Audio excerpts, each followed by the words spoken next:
Okay, let's do a quick overview of DocuSign itself. Um, Not often that you go directly into DocuSign. It's really a pass-through account for zip forms into DocuSign, DocuSign out into DTR. There is one cool trick that you can do with DocuSign. I'll show you that in a minute. This is your home page, if you would. You can see what actions are required. This is a previous test I did on Battersea. Wasn't signed. You can just click on it, say the guy deleted it or it went into his spam and you can't figure it out, and just resend. And so you don't have to recreate the whole transaction. And you can see also ones that are you're waiting for signatures. These are leases, but in many cases it'll be a transaction where there's multiple parties and it stops somewhere, and you can go in and just remind that individual to keep the thing moving along.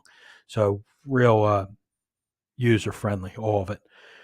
That's basically it. You could look at some of this other stuff when you get some time, but this is the closest thing to being able to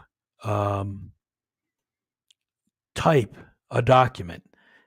Typewriters, I don't think exist anymore anywhere, but if you upload a form into the DocuSign, you saw I use the sign command instead of the send command. It'll bring that form up into DocuSign. Once it's in there, you can utilize the same fields that you do in a normal DocuSign, only now you're going to put in a field for their name and type that in. Then you can put in a field for their address.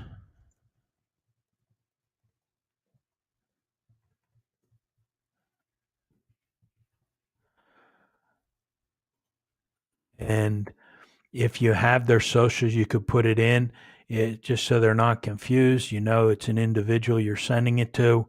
You can check off that part of the form.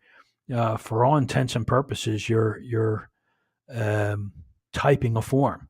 And once you're finished, I'll show you how to put this in. But once you're finished, boop-a-da-bop, and there it is, completed W-9. Open it up.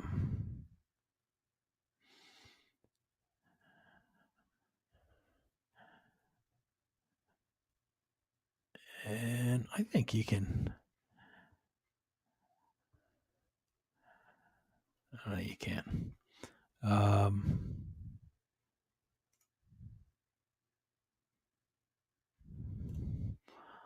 Let's just download it.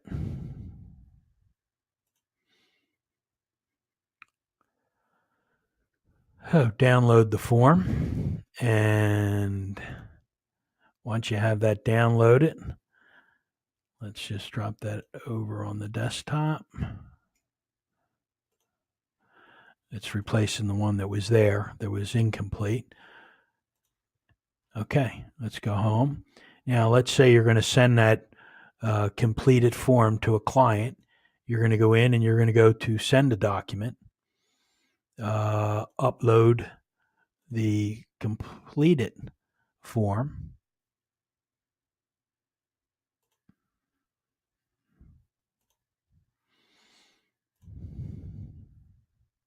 Oh, didn't put in the recipients. And as usual, I'll just use myself. And so you're going to send this to Herman to get Herman's signature. Put in his information.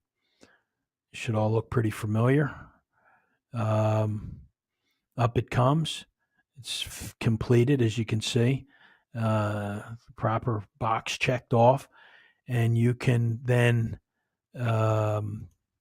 use this text box. Where's the text box? Text. And put it over the social. And you can spread it out a little, give them a little more room. And they can utilize that to put in their their social security number and go down to the bottom and put their signature and the date on it. And that way you send it to the client with a lot of this stuff filled out, and all they really have to do is put in their social and their sign and date it. Pretty neat tool. I must know that it's me sending it to myself. Okay, that's basically it for DocuSign.